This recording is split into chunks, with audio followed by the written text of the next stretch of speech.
안녕하세요. 북광풍수지리 연구회입니다. 오늘은 경기도 남양주시 와부 덕소리 산 5번지에 있는 조선 8대 명당인 김범묘에 대해 말씀드리겠습니다.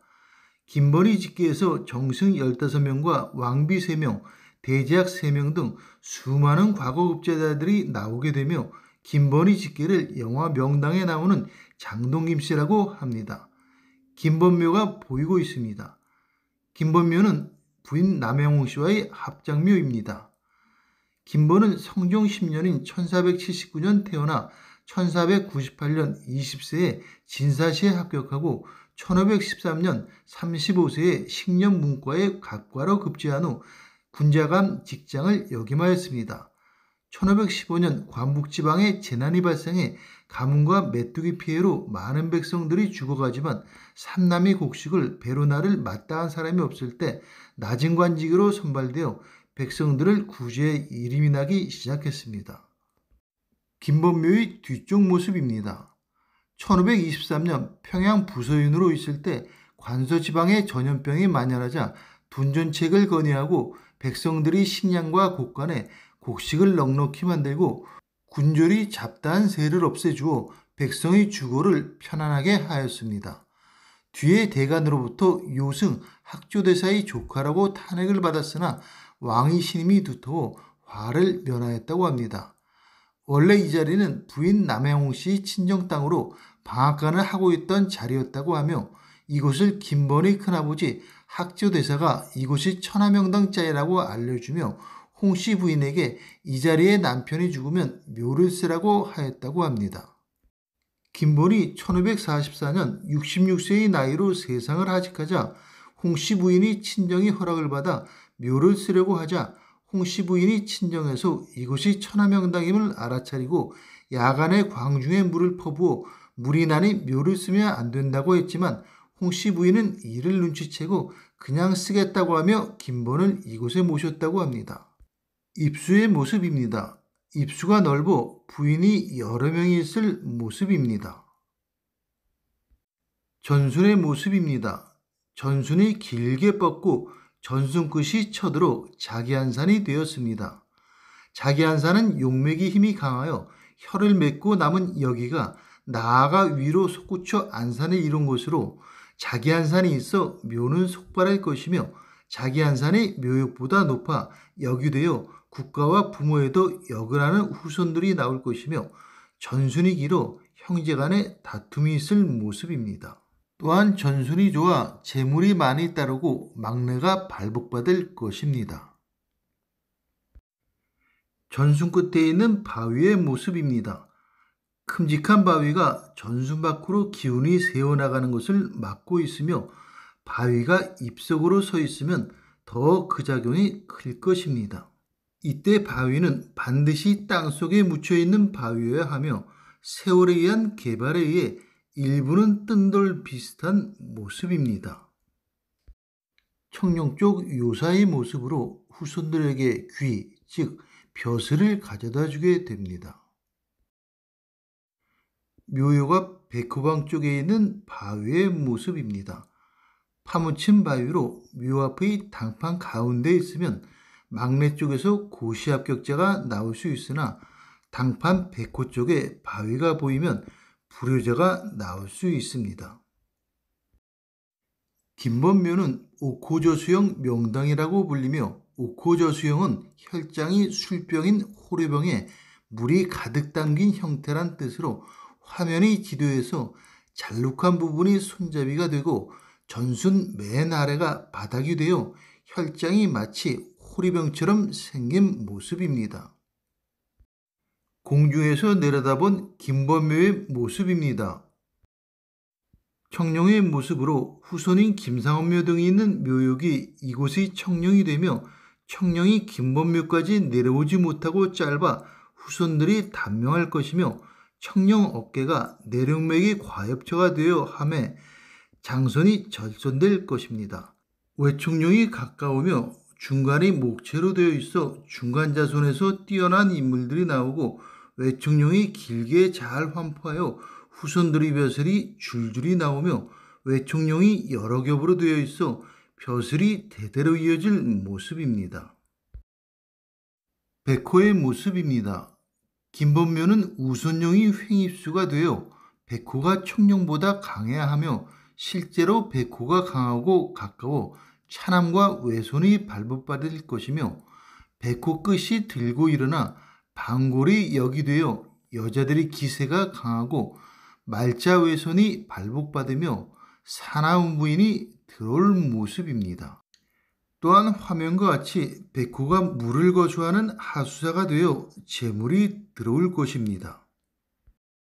공중에서 내려다본 조한산의 모습으로 정면으로 일자문성이 있어 왕과 대면하는 후손이 나오고 아미사도 있어 왕비도 나올 모습입니다. 조한산의 모습입니다. 조한산이 잘 환포하고 있어 사회에서 인정받는 격이 높은 후손이 나오고 재물도 있을 것이며 좋은 부인이 들어올 모습입니다. 화면은 고지도로 한강물이 암공수가 되어 김범묘로 들어오고 있어 재물이 들어올 것입니다. 김의 폭 18m인 김액이 묘 뒤로 들어오고 있으며 묘의 좌양은 자좌오양으로 김액선 방향과 일치합니다. 김의 폭 18m는 대단히 큰 것으로 묘로 들어오는 지기에너지가 대단히 크다는 것을 의미합니다. 들어온 김액이 수살맥과 만나 멈추면서 축적된 지기가 향방향인 오와 좌방향인 자방향 하늘에서 내려오는 천기와 만나 묘의 음택혈을 형성하였습니다. 천기가 향과 좌방향 하늘 두 곳에서 내려와 천기 영향은 매우 크게 됩니다. 김범묘는 자기한산이 있어 기룡혈로도 생각할 수 있으나 기룡혈은 용맥상에 결혈된 것으로 혈을 맺고 계속 나아가 또다시 혈을 맺어야 하는데 김범묘는 김액이 멈추고 더 이상 진행하지 않아 기룡혈이 아닙니다. 화면은 혈의 가로 크기로 4m입니다. 화면은 혈의 세로 크기 5m로 묘는 벼슬을 가져다주는 귀혈이 됩니다. 묘로 들어온 김액선이 묘 내부에서 두 개로 나누어지지 않고 그대로 직진하여 묘는 한 사람이 김액선 위에 모셔질 자리이며 묘는 부인과의 합작묘로 두 분 모두 김액선 위에 정확히 모시지는 못해 혈에너지를 최대로 받았다고는 할 수 없습니다. 혈에너지를 최대로 받기 위해서는 화면과 같이 김액선 위에 한 분을 모시고 나머지 한 분을 혈 안에 모시는 것이 가장 좋은 방법입니다. 이때 영향이 큰 분을 김액선 위에 모시는 것이 후손의 발복 측면에서는 좋으며 예를 들면 뼈가 많이 남은 분을 김액선 위에 모시거나 또는 동일한 조건일 때는 여성을 김액선상에 모시는 것이 좋으며 이는 여성이 모성애에 의한 것으로 사료됩니다. 후룡을 타고 위에서부터 김범묘로 내려가 보겠습니다. 후룡은 단단하지 않고 양명하지도 않아 격이 높아 보이지는 않으며 여자들도 격이 높지 않아 백호의 부정적 역성이 더 강해져 이곳에서 왕비가 나온다고 해도 역성이 있는 왕비가 나올 모습입니다. 과엽의 모습입니다.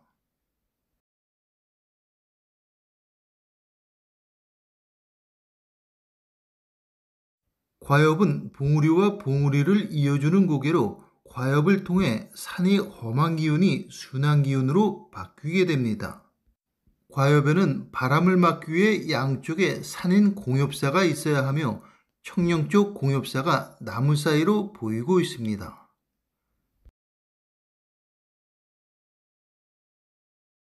백호 쪽 공엽사는 잘 보이지 않아 잠시 후에 내려가서 확인해 보겠습니다. 과엽에는 거팔 4팔이 있어야 하며 산이 훼손에 의해 거팔은 보이지 않으며 청령 쪽 4팔만 보이고 있습니다. 청령 쪽 4팔의 모습입니다. 백호 쪽 4팔은 나무에 가려 확인이 어렵습니다. 과엽에서 내려가 보니 다음과 같은 백호 쪽 공엽사가 보이고 있습니다. 또한 과엽에 바람이 불지 않아 혈에서도 바람이 불지 않을 것입니다. 계속 과엽을 지나 올라가 보겠습니다.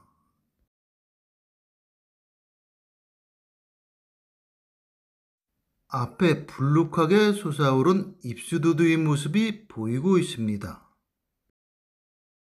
옆에서 본 입수도두의 모습입니다.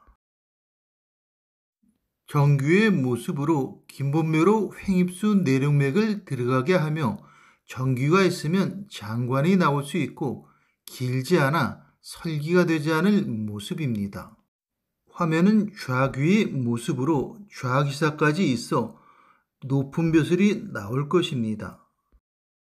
화면은 김액선의 모습으로 입수도두 직전에 비스듬히 곡선을 그리며 꺾어 긴본묘를 향해 들어가고 있으며 횡혈에서는 이와 같이 김액선이 곡선을 그리며 꺾여 크게 보면 거의 90도로 꺾여 묘로 들어가게 됩니다. 묘는 우선용이 횡입수가 되어 부인이 많을 수 있고 본선이 차남과 서선이 발복받을 것입니다. 낙산이 귀사 뒤로 보여야 하며 이곳에서는 나무에 가려 잘 보이지 않으나 과엽에서 본 백호 쪽 공엽사가 낙산이 됩니다. 입수도두에서 긴본묘 쪽으로 분벽을 하여 입수령이 들어가고 있어 이를 타보겠습니다. 김액이 입수령을 타고 들어가 긴본묘에 음택혈이 맺게 됩니다. 입수령은 약 20m로 변화가 없으며 횡혈은 입수도두에서 혈까지 입수령이 변화가 없어야 합니다. 긴본묘의 당판이 보이고 있습니다. 정리하면 긴본묘는 김액폭이 18m로 대단히 커서 지기도 크고 청기도 좌와 향방향한을 두 곳에서 내려와 청기 영향이 큰 대단한 규열로 장동김씨 중시제라고 할 수 있으며 자기한산이 긴본묘보다 더 높이 들고 일어나 역이 되었으며 긴본의 증손자 김상원이 주전파의 우두머리로 병자호란으로 인한 수많은 백성이 죽게 된 것도 시대에 순응하지 못한 일종의 역이라고 볼 수 있으며 또한 이곳에서 세도정치의 뿌리가 시작되었다고 말씀드릴 수 있습니다. 이상으로 긴본묘에 대한 풍수지리학 설명을 마치겠습니다. 북강풍수지리연구에서 말씀드렸습니다. 지금까지 시청해주셔서 고맙습니다.